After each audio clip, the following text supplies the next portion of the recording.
എൻ്റെ ഒരു പേഷ്യൻറ്റിൻ്റെ കാൽ 3 കൊല്ലം മുന്നേ ഒരു ആക്സിഡൻറ്റിൽ കട്ടായി പോയതായിരുന്നു. കറക്റ്റ് സമയത്ത് ഹോസ്പിറ്റലിൽ എത്തിച്ചതിനാൽ കാല് തിരിച്ചു വെക്കാൻ കഴിഞ്ഞു. ഇപ്പോൾ അദ്ദേഹത്തിൻ്റെ കാൽപാദത്തിൽ ചെറിയ തരിപ്പും വേദനയും ഉണ്ടാകുന്നുണ്ട്. അപ്പോൾ അതിന് ട്രീറ്റ്മെൻറ്റിന് എൻ്റെ ക്ലിനിക്കിൽ വന്നതായിരുന്നു.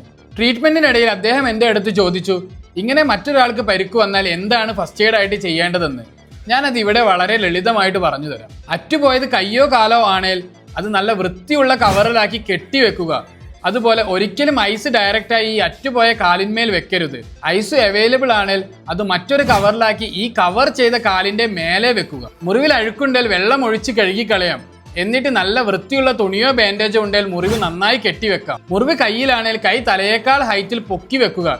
ഇനി അഥവാ കാലിലാണെങ്കിൽ പേഷ്യന്റിനെ കിടത്തി കാൽ പില്ലയോ മറ്റോ ഉപയോഗിച്ച് ഹൃദയത്തിനേക്കാൾ ഹൈറ്റിൽ പൊക്കി വെച്ച് എത്രയും പെട്ടെന്ന് ഹോസ്പിറ്റലിൽ എത്തിക്കാൻ ശ്രമിക്കുക.